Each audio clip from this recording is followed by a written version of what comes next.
കേരള രാഷ്ട്രീയത്തിൽ സമീപകാലത്ത് ഏറ്റവും കൂടുതൽ ചർച്ച ചെയ്യപ്പെട്ട ഒന്നാണ് എംഎൽഎ രാഹുൽ മാങ്കൂട്ടത്തിനെതിരെയുള്ള ബലാത്സംഗ ആരോപണങ്ങൾ.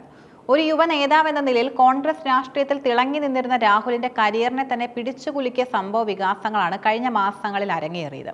ലൈംഗിക ആരോപണങ്ങളും അതിനെ തുടർന്നുള്ള നിയമ നടപടികളും ഇപ്പോൾ ഹൈക്കോടതിയുടെ പരിഗണനയിലാണ്. ഏറ്റവും ഒടുവിൽ രാഹുലിന്റെ അറസ്റ്റ് വിലക്ക് 2026 ജനുവരി 7 വരെ നീട്ടിക്കൊണ്ട് ഹൈക്കോടതി ഉത്തരവിട്ടിരിക്കുകയാണ്. ഇത് അദ്ദേഹത്തിന് താൽക്കാലിക ആശ്വാസം നൽകുന്നുണ്ടെങ്കിലും വരാനിരിക്കുന്ന നിയമ പോരാട്ടം അത്യധികം സങ്കീർണമാണെന്നും വ്യക്തമാണ്.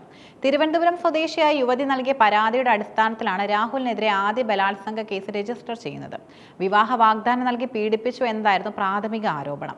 എന്നാൽ കേസ് പുരോഗമിച്ചതോടെ കൂടുതൽ ഗൗരവകരമായ വകുപ്പുകൾ ഇതിൽ കൂട്ടിച്ചേർക്കപ്പെട്ടു. തിരുവനന്തപുരം സെഷൻസ് കോടതിയിൽ രാഹുൽ മുൻകൂർ ജാമ്യാപേക്ഷ സമർപ്പിച്ചെങ്കിലും പ്രോസിക്യൂഷൻ ഹാജരാക്കിയ പ്രാഥമിക തെളിവുകളുടെ അടിസ്ഥാനത്തിൽ കോടതി ജാമ്യം നിഷേധിക്കുകയായിരുന്നു.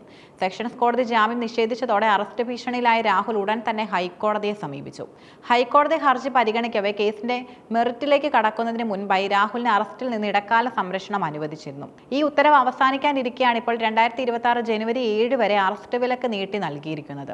ഹൈക്കോടതിയിൽ രാഹുലിന്റെ അഭിഭാഷകനും പ്രോസിക്യൂഷനും തമ്മിൽ കടുത്ത വാദപ്രതിവാദങ്ങളാണ് നടക്കുന്നത്. ഈ കേസിന്റെ വിധി നിർണ്ണയിക്കാൻ പോകുന്ന പ്രധാന ഘടകങ്ങൾ ഇവയാണ്. തനിക്കെതിരെയുള്ള പരാതി വ്യാജമാണെന്നും പരാതിക്കാരിയുമായി തനിക്ക് വർഷങ്ങളായുള്ള സൗഹൃദവും ഉഭയസമ്മതപ്രകാരമുള്ള ബന്ധമാണ് ഉണ്ടായിരുന്നതെന്നും രാഹുൽ കോടതിയിൽ വാദിക്കുന്നു.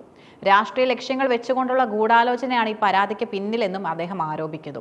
രണ്ട് വ്യക്തികൾ തമ്മിലുള്ള ബന്ധം തകരുമ്പോൾ അത് ബലാത്സംഗമായി ചിത്രീകരിക്കുന്നത് സ്വാഭാവികമായും തന്റെ ഭാഗത്ത് തെറ്റില്ലെന്നും അദ്ദേഹം ബോധിപ്പിക്കുന്നുണ്ട്.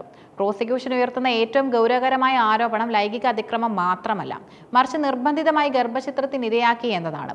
IPC ഗുരുതരമായ വകുപ്പുകൾ ഇതിൽ ഉൾപ്പെടും. ഇരയുടെ സ്വകാര്യതയും ആരോഗ്യത്തെയും ബാധിക്കുന്ന വിധത്തിൽ രാഹുൽ പ്രവർത്തിച്ചു എന്നതിന് ശാസ്ത്രീയമായ തെളിവുകൾ തങ്ങളുടെ പക്കൽ ഉണ്ടെന്നും സർക്കാർ അഭിഭാഷകൻ കോടതിയിൽ വ്യക്തമാക്കിയിട്ടുണ്ട്. ഗർഭചിത്രം നടന്ന ആശുപത്രി രേഖകൾ ഉൾപ്പെടെയുള്ളവ പോലീസ് ശേഖരിച്ചു കഴിഞ്ഞു. താൻ ഒരു പ്രതിപക്ഷ പാർട്ടിയുടെ ഭാഗമായതിനാലും സർക്കാരിന്റെ വീഴ്ചകൾക്കെതിരെ നിരന്തരം സംസാരിക്കുന്നതിനാലും തന്നെ നിശബ്ദനാക്കാൻ പോലീസ് സംവിധാനത്തെ ഉപയോഗിക്കുകയാണെന്നും രാഹുൽ വാദിക്കുന്നു.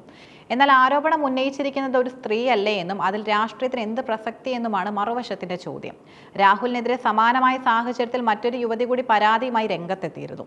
ഈ രണ്ടാമത്തെ ബലാത്സംഗ കേസിൽ തിരുവനന്തപുരം സെഷൻസ് കോടതി രാഹുലിന് മുൻകൂർ ജാമ്യം അനുവദിച്ചിരുന്നു. ഇത് രാഹുലിന് വലിയൊരു ആശ്വാസമായിരുന്നുവെങ്കിലും സർക്കാർ ഈ തീരുമാനത്തിനെതിരെ ഹൈക്കോടതിയെ സമീപിച്ചു. ഗുരുതരമായ കുറ്റകൃത്യങ്ങളിൽ ഏർപ്പെട്ട ഒരാൾക്ക് ഇത്ര എളുപ്പത്തിൽ ജാമ്യം നൽകുന്നത് അന്വേഷണത്തെ ബാധിക്കുമെന്നും ഇരയ്ക്ക് നീതി ലഭിക്കുന്നില്ലെന്നുമാണ് സർക്കാരിന്റെ പക്ഷം. ഈ അപ്പീലും ഹൈക്കോടതിയുടെ പരിഗണനയിലാണ്. ഈ രണ്ട് കേസുകളിലെയും വിധികൾ പരസ്പര ബന്ധിതമായിരിക്കാനാണ് സാധ്യത. ആരോപണങ്ങൾ ഉയർന്ന ഘട്ടത്തിൽ കോൺഗ്രസ് പാർട്ടി രാഹുലിനെ ശക്തമായി പ്രതിരോധിച്ചിരുന്നുവെങ്കിലും തെളിവുകൾ പുറത്തു വരികയും കോടതികളിൽ നിന്ന് പ്രതികൂലമായി പരാമർശങ്ങൾ ഉണ്ടാവുകയും ചെയ്തതോടെ പാർട്ടി നിലപാട് തിരുത്തി. രാഹുലിനെ പാർട്ടിയുടെ പ്രാഥമിക അംഗത്വത്തിൽ നിന്ന് പുറത്താക്കിക്കൊണ്ട് KPCC ഉത്തരവിട്ടു. ഒരു MLA എന്ന നിലയിൽ അദ്ദേഹം ഇപ്പോഴും തുടരുന്നുണ്ടെങ്കിലും രാഷ്ട്രീയമായി പൂർണ്ണമായും ഒറ്റപ്പെട്ട അവസ്ഥയിലാണ് അദ്ദേഹം.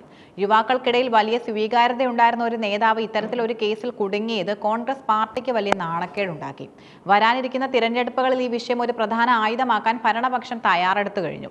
ജനുവരി 7 കോടതി വിധി രാഹുൽ മാങ്കൂട്ടത്തിൽ എന്ന വ്യക്തിയുടെ മാത്രം വിധിയല്ല, മറിച്ച് അദ്ദേഹത്തിന്റെ രാഷ്ട്രീയ അന്ത്യമാണോ അതോ തിരിച്ചുവരവാണോ എന്ന് നിശ്ചയിക്കുന്ന ഒന്നുമായിരിക്കും. ഹൈക്കോടതിയിൽ കേസ് പരിഗണിക്കുമ്പോൾ ഹർജിയിൽ വിശദമായ വാദം കേൾക്കേണ്ടതുണ്ടെന്നും നിരീക്ഷിച്ചു. പ്രോസിക്യൂഷൻ ഹാജരാക്കിയ കേസ് ഡയറി പരിശോധിക്കാനും പരാതിക്കാരുടെ രഹസ്യമൊഴി വിശകലനം ചെയ്യാനും കോടതിക്ക് സമയം ആവശ്യമാണ്. ഈ സാഹചര്യത്തിൽ ഹർജി തീർപ്പാക്കുന്നവരെ പ്രതിയെ അറസ്റ്റ് ചെയ്യുന്നത് തടയുക എന്നത് സ്വാഭാവികമായ ഒരു നടപടിക്രമം മാത്രമാണ്. എങ്കിലും ജാമ്യാപേക്ഷ തള്ളുകയാണെങ്കിൽ പോലീസിന് ഉടനടി നടപടികളിലേക്ക് കടക്കാം. 2026 ജനുവരി 7 കേസ് പരിഗണിക്കുമ്പോൾ രാഹുൽ നേരിട്ട് ഹാജരാകേണ്ടി വരുമോ എന്ന കാര്യത്തിലും വ്യക്തത വരുത്തേണ്ടതുണ്ട്. രാഹുലിന്റെ കേസിൽ പോലീസ് നടപടികൾ സുതാര്യമാണോ അതോ രാഷ്ട്രീയ പ്രേരിതമാണോ എന്ന തർക്കം നിലനിൽക്കുമ്പോൾ തന്നെ നിയമവാഴ്ചയുടെ പ്രാധാന്യം ജനങ്ങൾ തിരിച്ചറിയേണ്ടതുണ്ട്. രാഹുൽ മാങ്കൂട്ടത്തിനെതിരെയുള്ള ബലാത്സംഗ കേസ് വെറും ഒരു ലൈംഗിക ആരോപണം മാത്രമല്ല, മറിച്ച് വലിയ രാഷ്ട്രീയ ചലനങ്ങൾ സൃഷ്ടിക്കുന്ന ഒരു വിഷയമാണ്. ഉഭയസമ്മതപ്രകാരമുള്ള ബന്ധമാണെന്ന പ്രതിഭാഗത്തിന്റെ വാദവും ഗർഭചിത്രം ഉൾപ്പെടെയുള്ള ക്രൂരതകൾ നടന്നുവെന്ന പ്രോസിക്യൂഷന്റെ വാദവും തമ്മിലുള്ള വടംവലിയാണ് കോടതിയിൽ നടക്കുന്നത്. ജനുവരി 7 ഹൈക്കോടതിയുടെ തീരുമാനം രാഹുലിന് നിർണായകമാണ്. ജാമ്യം ലഭിക്കുകയാണെങ്കിൽ അദ്ദേഹത്തിന് തന്റെ നിരപരാധിത്വം തെളിയിക്കാൻ കൂടുതൽ സമയം ലഭിക്കും. മറിച്ച് ജാമ്യം നിഷേധിക്കപ്പെടുകയാണെങ്കിൽ കേരള രാഷ്ട്രീയത്തിൽ മറ്റൊരു നേതാവ് കൂടി നിയമത്തിന് മുന്നിൽ അഴിക്കുള്ളിലാവുന്നത് നാം കാണേണ്ടി വരും.